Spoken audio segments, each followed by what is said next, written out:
इस वक्त की बड़ी खबर जम्मू कश्मीर डीडीसी चुनाव को लेकर। इसके लिए काउंटिंग आज जारी है। आज नतीजों का दिन है। रुझानों में गुपकार गठबंधन 11 सीटों पर आगे चल रहा है। बीजेपी 9 और कांग्रेस 2 सीटों पर आगे है। जम्मू कश्मीर अपनी पार्टी 3 सीटों पर आगे चल रही है। इस वक्त की बड़ी खबर, जम्मू कश्मीर में डीडीसी चुनाव 8 चरणों में वोटिंग हुई थी और अब 280 सीटों पर चुनावों की गिनती शुरू हो गई है। सुबह 9 बजे से ये गिनती शुरू हो गई है और जो पहली तस्वीर सामने आ रही है उसमें गुपकार गठबंधन 11 सीटों पर आगे है। दूसरे नंबर पर बीजेपी 9 सीटों पर, कांग्रेस 2 सीटों पर और जम्मू कश्मीर अपनी पार्टी 3 सीटों पर आगे चल रही है। 8 चरणों में चुनाव हुए थे। 450 से अधिक महिला उम्मीदवार चुनावी मैदान में है। कुल 4181 उम्मीदवारों की किस्मत बंद है ईवीएम के अंदर और अब आज वोटों की गिनती हो रही है। तस्वीर जो अभी सामने आ रही है रुझानों में, उनमें गुपकार गठबंधन 11 सीटों पर आगे चल रहा है। 11 सीटों पर बढ़त है। काउंटिंग जारी है। रुझानों में गुपकार आगे है। 370 के बाद यह पहला चुनाव है आर्टिकल 370 हटने के बाद। इद्रिश हमारे साथ जुड़ चुके हैं, सीधे उनका रुख करते हैं और शाहनवाज भी हमारे साथ जुड़ चुके हैं। सबसे पहले इद्रिश बताइए, काउंटिंग को लेकर क्या जानकारी? अभी 11 सीटों पर गुपकार आगे है।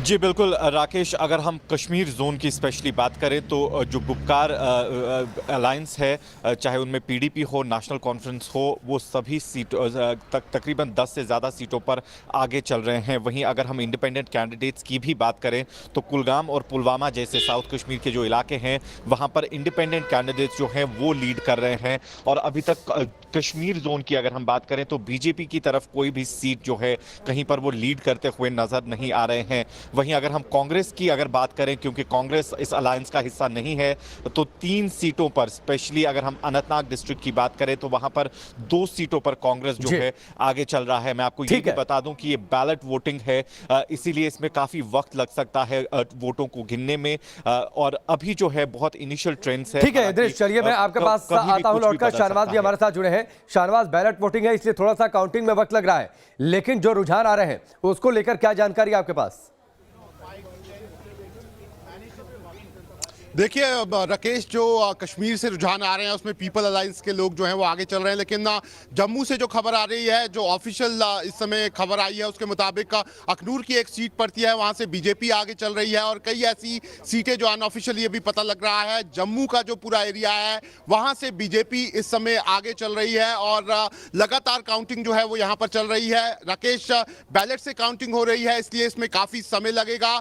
2 बजे के आसपास पहला नतीजा जो है वो यहाँ पर आ सकता है, लेकिन काफी लंबे समय से लोगों को डीडीसी इलेक्शन का इंतजार जो था वो जम्मू कश्मीर में था। 370 जाने के बाद पहला मौका है जब कोई चुनाव जम्मू कश्मीर में हो रहा है और अब जम्मू कश्मीर में पंचायती राज का 3 टियर सिस्टम जो है वो यहाँ पर पूरी तरह से लागू हो गया राकेश। और खास तौर पर कल लेफ्टिनेंट गवर्नर ने साफ कहा है कि इस बार जो वोटिंग हुई है वो जो पिछली बार लोकसभा चुनाव हुए थे उससे दुगनी वोटिंग हुई है। तो आप अंदाजा लगा सकते हैं कि किस तरह से लोगों का विश्वास जो है वो लगातार यहाँ पर लोकतांत्रिक जो मूल्य हैं उसमें यहाँ पर बढ़ता जा रहा है। ऐसे में जो चुनाव है ये जरूर राकेश जम्मू कश्मीर की तस्वीर जो है वो यहाँ पर बदलेंगे जरूर। ठीक है, चलिए शाहनवाज, हमसे जुड़ने के लिए बहुत बहुत शुक्रिया। इद्रिश, आपका भी बहुत बहुत शुक्रिया। आगे आपसे हम संपर्क करते रहेंगे और जैसे जैसे रुझान आते रहेंगे आपको अपडेट भी करेंगे।